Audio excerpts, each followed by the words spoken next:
Before we get into today's chat, quick one. If you're not 100% sure how your HR is really holding up, take our free HR health check. It's short, jargon-free, and gives you a clear score on what's working and what needs a bit of love.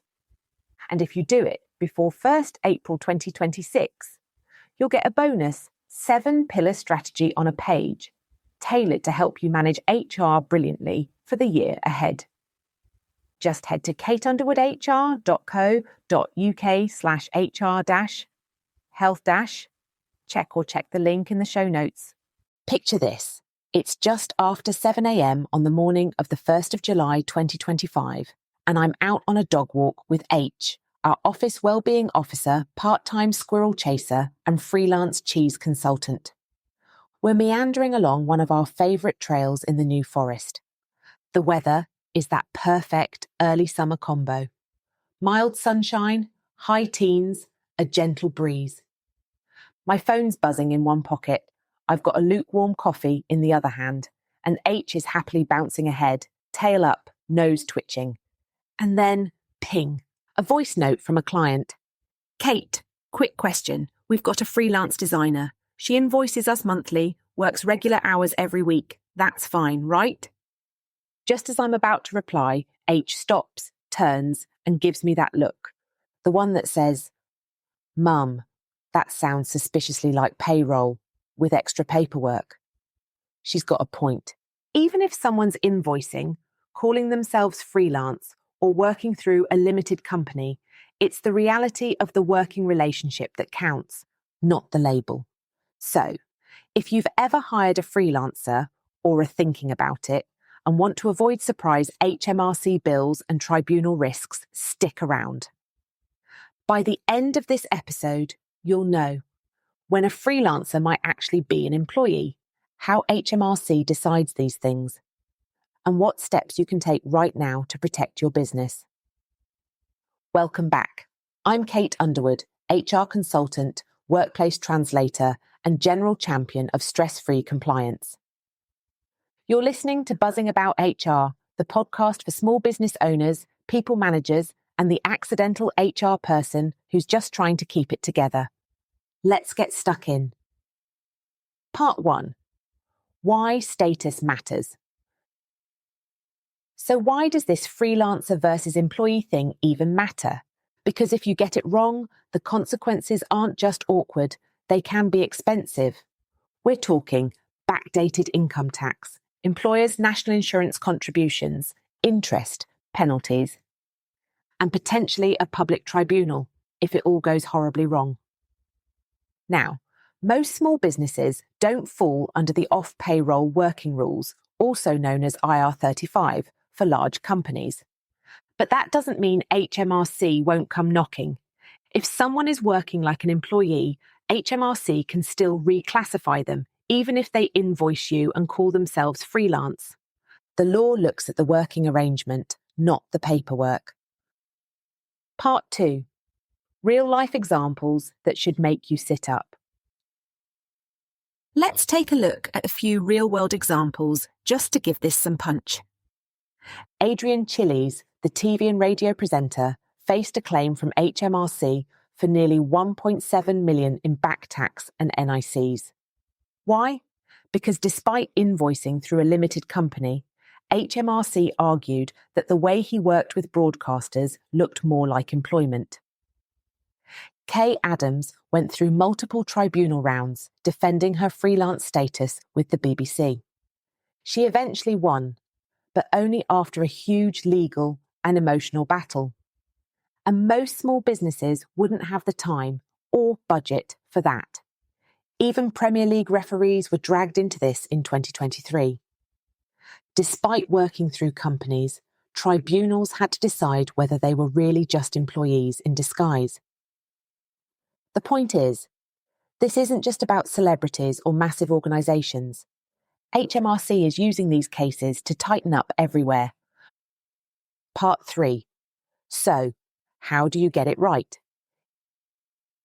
Here's your 5-step freelancer sanity check. Step 1. Use the HMRC CEST tool, that's Check Employment Status for Tax. It's free, updated regularly, and gives you a status determination at the end. Document it and keep it on file. Step 2. Look beyond the contract. Is the freelancer genuinely in control of how and when they work? Can they send someone else in their place? Are you treating them like part of the team? Step 3. Think about mutual obligation. Are you committed to giving them work each week? And are they committed to turning up? That's a red flag. Step 4. Check how long they've been with you. If they've been working regular hours for more than 6 months, HMRC may say they're an employee, regardless of invoices. Step 5. Avoid disguised remuneration schemes. If it looks dodgy, smells dodgy, or promises to save tax in a way that makes your accountant frown, walk away. Part 4. Myth-busting and mini-dramas. Let's bust a few myths. Myth 1. They invoice, so they must be self-employed. Nope. Not if they work regular hours under your control. Myth 2. They have a limited company, so IR35 doesn't apply. That only helps in certain scenarios. If you're the engager, you still need to check status. Mini drama. One of my clients once hired a VA through her own company. After a year of 9 to 5 hours and team meetings, HMRC reclassified her as an employee. The client ended up paying backdated employer's NIC and got a slap on the wrist. It was avoidable. All it took was a quick status review 6 months in. Part 5. Listener Q&A. Here are a few recent questions from you lot. Q. Am I responsible if the freelancer has their own company? A. If you're a small business, technically they determine their own status, but HMRC may still challenge it if it walks like a duck and quacks like payroll. Q. Do I have to run the CES tool for every freelancer? A. It's not a legal requirement, but it's a very good idea, especially if they're working regularly or doing set hours. Q. What if we realise too late that we've misclassified someone? A. Get advice, run a proper audit and correct it going forward. HMRC tends to be gentler with proactive businesses who spot and fix their own mistakes. Part 6. Buzzword of the day. Today's buzzword is status is not static. Just because someone was freelance 3 months ago does not mean they still are now. Check in, review, update your CEST, especially if scope or hours change. Part 7. When employers get this right. One of my clients, an events company, has a simple rule. Any freelancer doing more than 10 hours per week gets a CEST check, logged and reviewed every 3 months. Another switched a long-standing freelancer to a 0 hours contract. Why?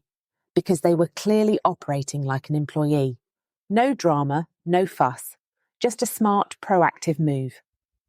Both have avoided nasty surprises, and their teams know exactly where they stand.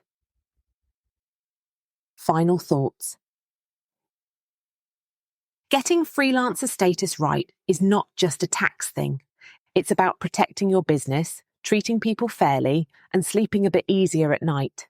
If you need help reviewing contracts, running CES checks, or just want someone to give your freelancer agreements a once-over, I can help. Drop me a line at kateunderwoodhr.co.uk or send me a message on LinkedIn. Let's keep things fair, simple, and off the HMRC radar. That's all for today's episode of Buzzing About HR. If you found it helpful, share it with a fellow small business owner. Leave a review or tag me in your next panic-turned-sorted HR moment. Until next time, stay compliant, stay calm, and maybe give your freelancers a friendly double-check. Bye for now. That's it for today. But if you fancy a bit of friendly HR advice in your inbox with zero waffle, come and join our newsletter. We send out bite-sized tips, plain English updates, and handy things you'll actually use. No spam, no fluff. You can sign up at kateunderwoodhr.co.uk/newsletter-sign up, or just hit the link in the show